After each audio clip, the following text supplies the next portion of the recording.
नमस्कार, अनादि टीवी देख रहे हैं आप। मैं हूं आपके साथ ऋषिका गुप्ता। चलिए बुलेटिन की शुरुआत करेंगे इस वक्त की बड़ी खबर के साथ। राजधानी भोपाल से खबर, जहां प्रदेश कांग्रेस कार्यालय में दुर्गा प्रतिमा विराजी है। नवरात्रि के पहले दिन मां दुर्गा की स्थापना की गई। आपको बता दें, गणेश चतुर्थी पर विवाद के बाद ये प्रतिमा स्थापित हुई थी। तो नवरात्र के पहले दिन मां दुर्गा की स्थापना, प्रदेश कांग्रेस कार्यालय में दुर्गा प्रतिमा की स्थापना की गई है। पहले भी गणेश चतुर्थी पर विवाद हो चुका है, क्योंकि गणेश चतुर्थी पर भगवान गणेश की मूर्ति स्थापित नहीं की गई थी। और इसके बाद अब प्रदेश कांग्रेस कार्यालय में दुर्गा प्रतिमा की स्थापना की गई है। नवरात्र के 9 दिन प्रदेश कांग्रेस कार्यालय में माता रानी की पूजा अर्चना की जाएगी, मां की उपासना की जाएगी। और इसको लेकर अब कई सवाल भी खड़े किए जा रहे हैं। आरोप प्रत्यारोप का दौर भी जारी है। आपको बता दें, गणेश चतुर्थी पर विवाद हुआ था, क्योंकि भगवान गणेश की मूर्ति की स्थापना नहीं की गई थी। और अब प्रदेश कांग्रेस कार्यालय में नवरात्र के पहले दिन मां दुर्गा की प्रतिमा की स्थापना की गई है।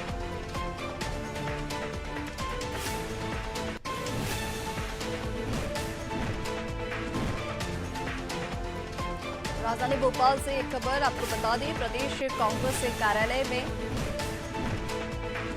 दुर्गा प्रतिमा की स्थापना की गई है। नवरात्र के पहले दिन माता रानी की स्थापना प्रदेश कांग्रेस कार्यालय में की गई। नवरात्र के 9 दिन अब मां की पूजा अर्चना की जाएगी। और चलिए, हमारे साथ ज्यादा जानकारी के लिए ब्यूरो हेड ब्रजेश चौकसी जी न्यूज रूम से लाइव जुड़ रहे हैं। ब्रजेश जी, किस तरह से देखें इसे? प्रदेश कांग्रेस कार्यालय में दुर्गा प्रतिमा स्थापित की गई है, इसको लेकर कई सवाल भी खड़े किए जा रहे हैं, क्योंकि पहले भी गणेशोत्सव में विवाद हो चुका है। कैसे देख रहे हैं इसे? मकसद के हिसाब से ये निर्णय लिया गया, क्योंकि पहले भी कांग्रेस पर सवाल उठते रहे हैं। हमने देखा गणेश पर्व जब आया था तो गणेश की प्रतिमा की स्थापना को लेकर भी विवाद जैसे खड़े हुए थे। अनादि ने सबसे पहले खबर दिखाई थी कि इस बार गणेश जी वहाँ पे विराजित नहीं होने वाले हैं। इसके बाद आनन फानन में पीसीसी ने निर्णय लिया था और वहाँ पे गणेश जी की स्थापना की थी, गणेश पर्व मनाया गया था।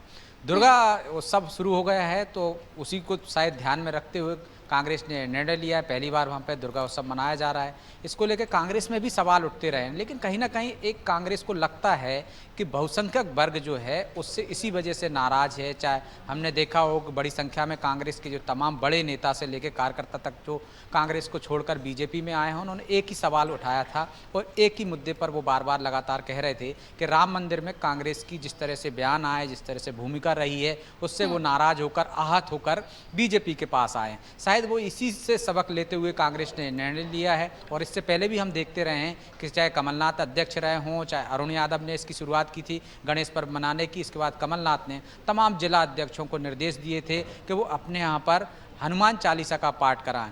हमने कांग्रेस कार्यालय में भी हनुमान चालीसा का पाठ होते हुए देखा है। हनुमान भक्त के रूप में कमलनाथ खुद को प्रचारित करते रहे हैं। उसी तरह से जब जीतू पटवारी अध्यक्ष बने हैं, वो बीच की लाइन लेते रहे हैं, इस तरह के विवादों में ना पड़ते हुए जो पहले से काम चले आ रहे हैं, चाहे गणेश उत्सव मनाने का, चाहे अन्य मामलों का, तो वो उसी लाइन पर चल रहे हैं। अब उसी कड़ी में ये दुर्गा जी की स्थापना की गई है, नवरात्रि वहाँ पर मनाए जाएंगे, तो निश्चित तौर पर कांग्रेस को कहीं ना कहीं सियासी लाभ दिख रहा है। या उस पर जो एक ठप्पा सा लगाया जाता था कि वो हिंदुओं को साथ लेकर नहीं चलती है, वो एक तुष्टीकरण की राजनीति करती है, अल्पसंख्यकों को साधने का जतन करती है, शायद उससे बचने के लिए निर्णय लिया गया है। और इसका सियासी कितना फायदा होता है, ये तो आने वाला समय बताएगा। बिल्कुल ब्रजेश जी, जिस तरह से आपने कहा कि कहीं ना कहीं अब कांग्रेस भी इसकी शुरुआत कर रही है, क्योंकि एक अलग टैग कांग्रेस के ऊपर लग गया था। तो अब ये कहा जा सकता है कि जिस पिच पर भारतीय जनता पार्टी बैटिंग करती थी, अब उसी पिच पर कांग्रेस आ गई है। निश्चित तौर पर हम देख रहे हैं कि कांग्रेस ये पहली बार नहीं कर रही है। चाहे जब चुनाव आते हैं तो उनके जो नेता हैं राहुल गांधी, वो मंदिर पहुंच जाते हैं, तमाम तरह के वो ये कहने की कोशिश करते हैं। कर्नाटक चुनाव में देखिए हनुमान बड़ा मुद्दा बना था, तो कांग्रेस अब इससे हिचकती नहीं है कि वो किसी, पहले वो कहती थी कि धर्मनिरपेक्ष पार्टी है, किसी एक वर्ग के बारे में बात नहीं करती, लेकिन जब उसको लगा कि लगातार वो सत्ता से दूर क्यों है, उससे एक वर्ग क्यों छिटक गया है, तो उस वर्ग को साधने के लिए वो उससे परहेज नहीं करती है। जिन चीज़ों से वो पहले परहेज करती रही थी, उससे परहेज नहीं करती है। और इसी वजह से हमने देखा है कि कांग्रेस के कुछ नेता इस तरह के सवाल उठाते हैं, चाहे वो आरिफ मसूद हों, कि यदि आप यहाँ पे कोई गणेश उत्सव मना रहे हैं, दुर्गा उत्सव मना रहे हैं, तो आप ईद भी मनाइए। यदि किसी थाने में हनुमान चालीसा का पाठ होता है तो वहाँ पर दिग्विजय सिंह कहते हैं कि वहाँ पर ईद भी मनाई जाना चाहिए, गुरु नानक का पर्व भी मनाया जाना चाहिए। तो दो तरह की धाराएं हैं कांग्रेस में, एक नेता इसके पक्ष में है, एक नेता इसके खिलाफ में है। एक पक्ष चाहता है, जो एक गुट है वो चाहता है कि कांग्रेस अपनी पुरानी जो लाइन है कि सब धर्म को समभाव को लेकर चले, सभी धर्मों को समान लेकर चले।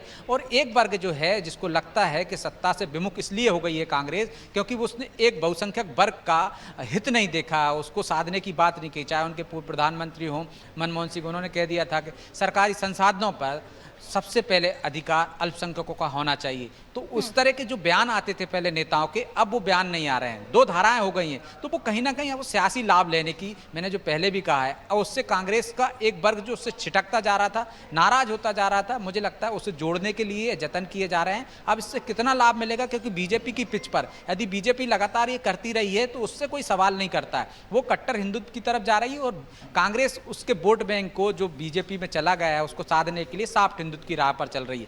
ये तो आने वाले चुनाव बताएंगे कि उसका सॉफ्ट हिंदुत्व कितना कारगर हुआ है। उसका अपना वोट बैंक बरकरार रहा और जो दूसरे वर्ग का वोट बैंक है वो उसके साथ रहा, या इस सॉफ्ट हिंदुत्व पे कहीं वो तो नाराज नहीं होगा। तो ये तो समय की बाद ही पता चलेगा, एक चुनाव के बाद ही, कि ये सॉफ्ट हिंदुत्व पे जो कांग्रेस लगातार बढ़ रही है उसका कितना असर हो रहा है। बिल्कुल ठीक कहा ब्रजेश जी। अब ये तो प्रदेश कांग्रेस कार्यालय में, क्योंकि दुर्गा जी की प्रतिमा की स्थापना तो हो गई है, लेकिन भविष्य में देखना होगा कि कितना सियासी लाभ कांग्रेस इससे उठा पाती है। फिलहाल आपका हमारे साथ जुड़ने के लिए बहुत शुक्रिया।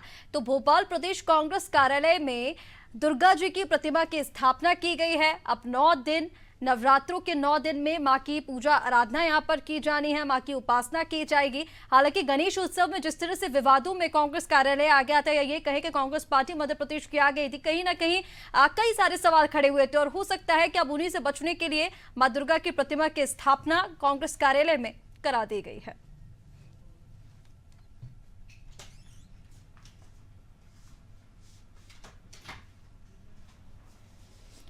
तो मध्य प्रदेश कांग्रेस कार्यालय में दुर्गा प्रतिमा की स्थापना कर दी गई है और नवरात्र के 9 दिन अब मां की उपासना कांग्रेस कार्यालय में की जाएगी।